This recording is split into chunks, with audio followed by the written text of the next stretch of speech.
बिस्मिल्लाहिर्रहमानिर्रहीम, अस्सलाम वालेकुम। Welcome to my kitchen. आज मेरे किचन में बहुत ही रिफ़्रेशिंग, बहुत ही एनर्जेटिक ड्रिंक बन रहा है जो गर्मियों के लिए बहुत ही आइडियल है।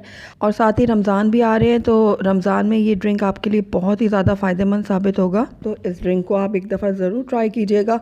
बहुत ही ज़बरदस्त सा ये ड्रिंक है जिसे पीकर आप एकदम से रिफ़्रेश हो जाएंगे। बहुत ही कम बजट के साथ ये ड्रिंक जो है वो झटपट से तैयार हो जाता है और टेस्ट में बहुत ही ज़्यादा ऑसम होता है।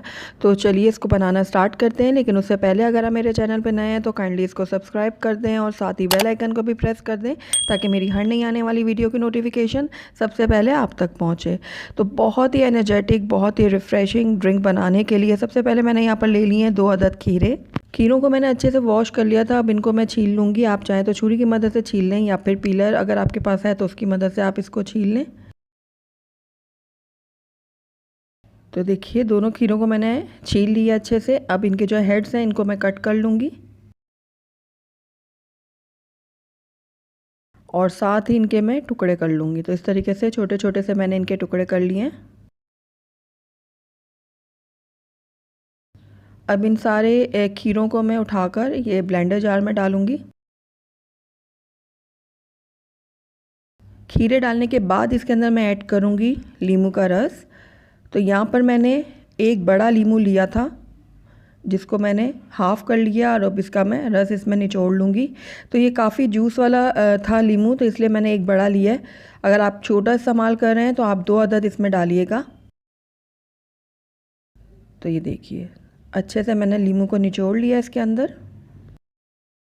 तो अब इसके अंदर मैं ऐड कर रही हूँ 1 चाय का चम्मच काला नमक। चीनी आप अपने टेस्ट के अकॉर्डिंग डाल सकते हैं। मैं यहाँ पर 5 खाने के चम्मच इस्तेमाल कर रही हूँ और ये मेरे हिसाब से बिल्कुल परफेक्ट है, लेकिन अगर आप ज़्यादा मीठा पसंद करते हैं तो आप 6 चम्मच भी डाल सकते हैं।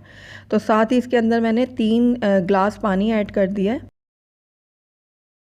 अब इसका ढक्कन बंद कर दूंगी और सारी चीज़ों को मैं अच्छे से एक दफ़ा ब्लेंड कर लूँगी।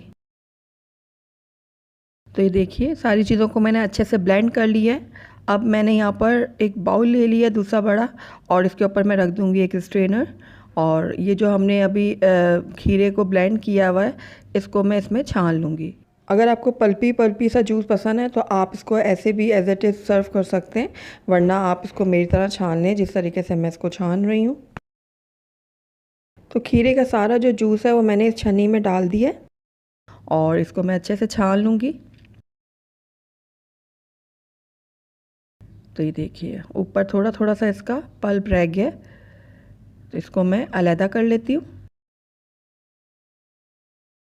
और ये देखिए ज़बरदस्त सा हमारा जो खीरे का जूस है वो रेडी है। आइए इसको हम सर्व कर लेते हैं। तो अल्हम्दुलिल्लाह हमारा बहुत ही रिफ़्रेशिंग, बहुत ही एनर्जेटिक खीरे का शरबत बन के तैयार है। बहुत ही लो कॉस्ट में ये बन जाता है और बहुत ही टेस्टी बनता है और बहुत ही मज़ेदार बनता है। तो जैसे कि गर्मियाँ आ चुकी हैं और रमज़ान भी आ रहे हैं, तो आप इस ड्रिंक को बनाकर इंजॉय करें। बहुत ही मज़ा आएगा आपको। बहुत ही कम बजट के साथ बहुत ही ज़बरदस्त सा ये ड्रिंक बन के रेडी है। तो आप ज़रूर ट्राई कीजिएगा मेरी इस रेसिपी को। अगर आपको मेरी रेसिपी पसंद आई है तो इसको लाइक करें, अपने दोस्तों के साथ शेयर करें और अगर पहली दफ़ा मेरे चैनल पर आएँ तो काइंडली इसको सब्सक्राइब भी कर लें और साथ ही बेल आइकन को भी प्रेस कर दें ताकि मेरी हर नई आने वाली वीडियो की नोटिफिकेशन सबसे पहले आप तक पहुँचे। और कमेंट करके मुझे ज़रूर बताइएगा कि आपको मेरी रेसिपी कैसी लगी। साथ ही मेरे फेसबुक और इंस्टाग्राम के पेज को लाइक करना मत भूलिएगा। Thank you for watching. अल्लाह हाफिज़।